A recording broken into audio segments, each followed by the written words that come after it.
Hay quienes afirman que, en Ruanda, el aire alrededor del lago Kivu cambia bruscamente cuando el anochecer se acerca. El viento sopla con un silbido casi lastimero, y el agua parece encresparse como si contuviera una furia ancestral. Los pobladores locales evitan cruzar el lago después de la puesta del sol y hablan en voz baja cada vez que mencionan a Nyamwanga, el espíritu que custodia estas aguas. Dicen que ha habitado el lago desde tiempos inmemoriales, alimentándose del terror de quienes se atreven a surcar su superficie cuando la oscuridad es densa.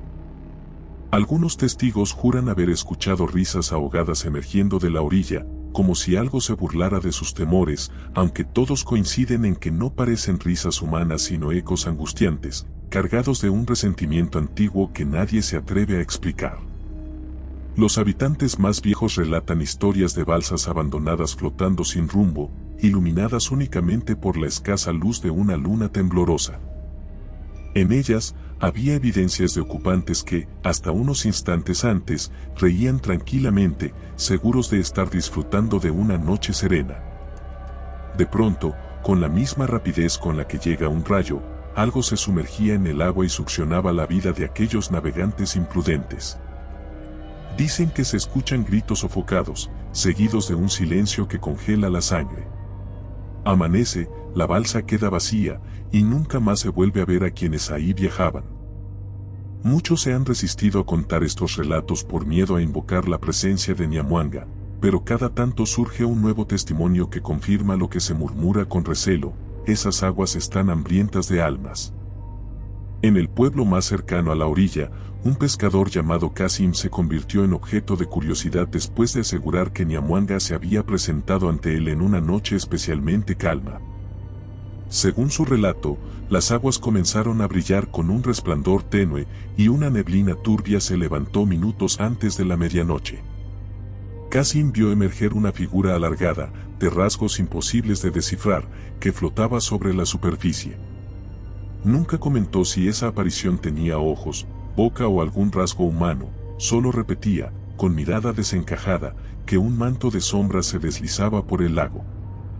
Tratando de recobrar la calma, encendió una pequeña linterna y se quedó inmóvil, con la esperanza de que aquella silueta se difuminara con el viento. Sin embargo, en lugar de disiparse, la figura se acercó con un movimiento ondulante, casi hipnótico. Cuando Kasim logró al fin dar un paso atrás, notó que el agua empezaba a subir casi de forma antinatural, y pudo percibir un murmullo grave, como si la misma corriente le susurrara su nombre. Su linterna dejó de funcionar de golpe, y él sintió unos dedos gélidos que le rozaron el tobillo.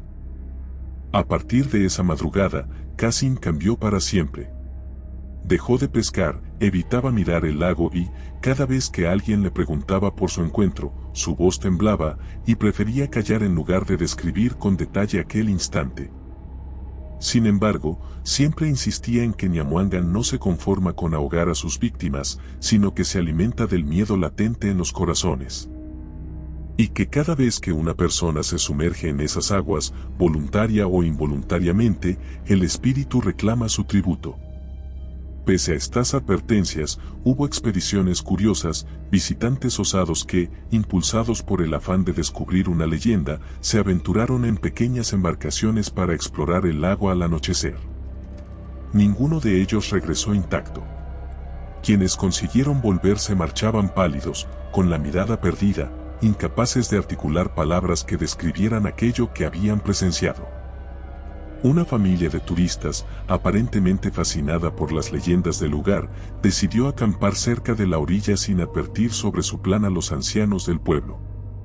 Montaron sus tiendas en una noche despejada, confiados en que la belleza del lago les brindaría una experiencia inolvidable. Conforme la luna ascendía, el agua adquiría un tono espantosamente plateado, y un extraño silencio los envolvía. Ignoraron las señales de alarma. Los molestos insectos habituales parecían haber huido de la zona, y ni una sola ave surcaba el cielo. Incluso el viento dejó de soplar, como si temiera perturbar algo que dormía en las profundidades. Cuando el padre de familia encendió una fogata para ahuyentar el frío, notaron que las llamas se sacudían con fuerza, como si el aire se agitara por un temblor invisible. Fue entonces cuando escucharon una respiración pesada, reptando entre los juncos. Un tenue lamento, mitad gruñido, mitad sollozo, les recorrió la piel y los alertó de que algo acechaba más allá de la densa bruma. Los integrantes de la familia, confundidos y cada vez más intranquilos, se repartieron alrededor de la fogata, intentando buscar algún rastro de movimiento. Pero no lograban ver nada, hasta que el niño más pequeño gritó señalando el lago.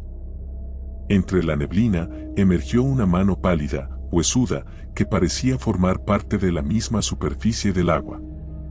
Sus dedos se alargaban serpenteantes y daba la sensación de estar midiendo el entorno antes de revelarse por completo.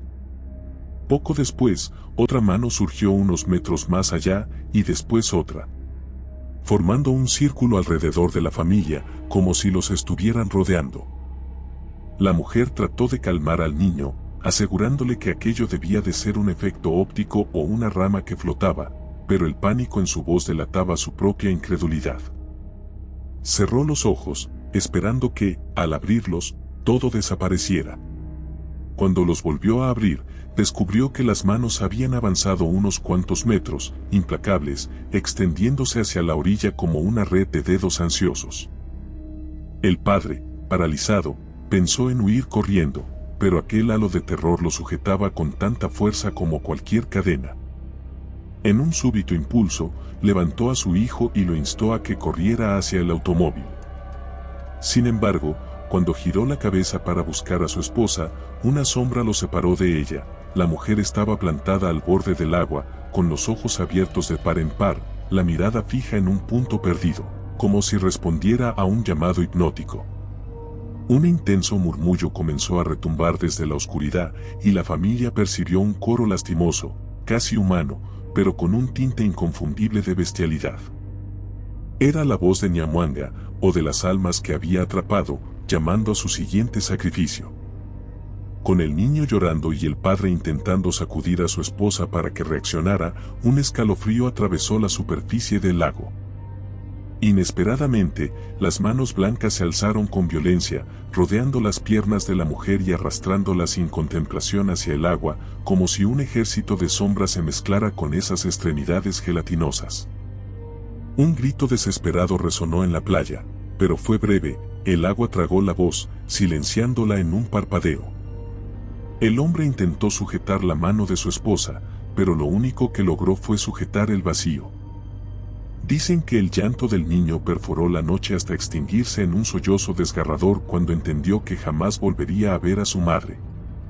Aquello que habitaba en las profundidades había reclamado otra vida más. Horas más tarde, el padre y el niño fueron localizados por los pobladores, aturdidos, con la ropa empapada y cubiertos de lodo. No pudieron articular ni una sola frase coherente. Tenían la mirada fija en algún lugar que no existía, como si siguieran contemplando las escenas dantescas que los perseguirían hasta el último día de sus vidas. A partir de ese desafortunado suceso, la gente del pueblo selló el área con advertencias, cruces de madera, listones rojos y oraciones susurradas que buscaban impedir que curiosos pusieran un pie en la orilla. Por las noches, se oían pasos lentos y chirridos de maderas viejas, como si las embarcaciones abandonadas se mecieran solas en el lago, recordando a todos la presencia ineludible de Nyamwanga. Las pesadillas no tardaron en multiplicarse. Comenzaron a correr rumores de que la venganza del espíritu se cobraba víctimas no solo en el agua, sino donde quiera que encontrara el rastro de quienes osaran desafiarlo. Una muchacha que había estado en la orilla esa noche, ayudando en la búsqueda de la mujer desaparecida, empezó a soñar con una procesión de figuras cubiertas de algas.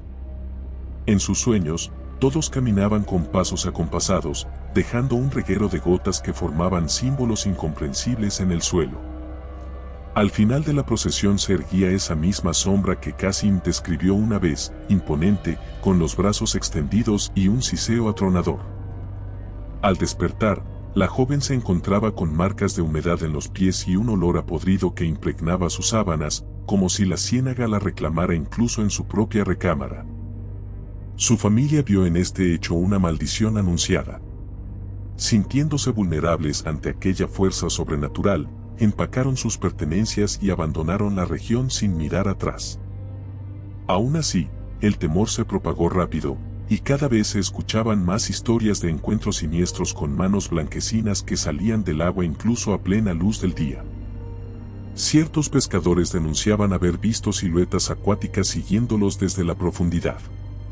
Algunos llegaron a asegurar que esas sombras subían a sus botes con un silencio glacial, rozándoles el hombro antes de volver a sumergirse con una lentitud burlona, como si disfrutaran prolongando la agonía. Fue en medio de este clima de pesadilla que un joven llamado Didier anunció con valentía que él cruzaría el lago en su canoa, desafiando la leyenda, decidido a demostrar que no había ningún espíritu. Se burló de los unánimes consejos que le instaban a desistir y zarpó en una tarde gris, bajo un cielo amenazante. Al principio, pareció que cruzaba sin incidentes. Varios lugareños observaron desde la orilla mientras remaba, luchando contra las corrientes. La neblina empezaba a formarse cuando estaba a mitad del trayecto, y de pronto se escuchó un crujir ensordecedor, como si la canoa se partiera en dos. El grito de Didier rompió la quietud, mezclándose con un estruendo que hizo temblar hasta las piedras. Nadie pudo ver con claridad qué ocurrió a continuación, tan solo captaron un torbellino de agua y espuma que se movía con furia en torno a la canoa. Cuando el lago se calmó, no había ni rastro de Didier ni de su embarcación. No flotaba ningún trozo de madera, no había remos abandonados. Únicamente una estela turbia quedó en la superficie, como si el lago se relamiera tras cobrar su nueva presa. Desde ese día, nadie vuelve a retar al lago al caer la noche. Los pobladores sellaron sus ventanas con recelo, y cada cruce se programa con la primera luz del alba, siempre rezando, siempre mirando por encima del hombro, esperando no ver esas manos fantasmales que se elevan inhumanamente para llevarse otra víctima. Los ancianos cuentan que, con cada alma que Nyamwanga arrastra, el lago extiende su dominio, alimentándose de los miedos más profundos. Creen que, en algún momento, si el espíritu llega a tener suficiente poder, las aguas se alzarán sobre Ruanda entera, sustituyendo poblaciones por un mar de voces ahogadas, clamando compasión desde un mundo sumergido. El pueblo se ha quedado sin respuestas, hundido en un pavor colectivo que ni la luz del sol logra disipar. Nadie olvidará los alaridos que enmudecieron de un instante a otro, ni las apariciones macabras en la niebla, ni esas embarcaciones que no encontraron regreso.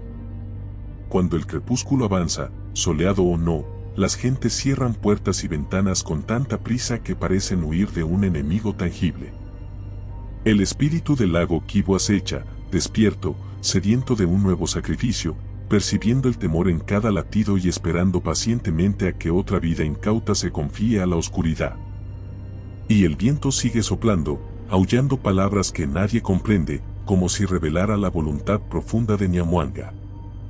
Se dice que quien escuche su nombre en esos susurros nocturnos está condenado, tarde o temprano, el agua lo reclamará, y sus gritos se agregarán a ese coro imposible que flota en la oscuridad, condenado a vagar por la orilla, atrapado en la custodia eterna de un lago que nunca sacia su sed de terror. No hay vía de escape para los incautos que caen bajo su influjo. El lago guarda cada rostro, cada grito y cada respiración que alguna vez osó desafiarlo, sumiéndolos en un remolino de turbulencia y silencio, mientras el mundo sigue su curso, ignorante de la presa que acaba de perder. El destino de aquel que ose retar al espíritu no es otro que disolverse en esas aguas, una existencia borrada por la marea nocturna, sin dejar rastro y sin recibir piedad ni descanso bajo la luna que contempla impasible este macabro espectáculo. Si te gustó el video, por favor dale me gusta y suscríbete al canal, esto nos ayuda a seguir contando historias. Gracias.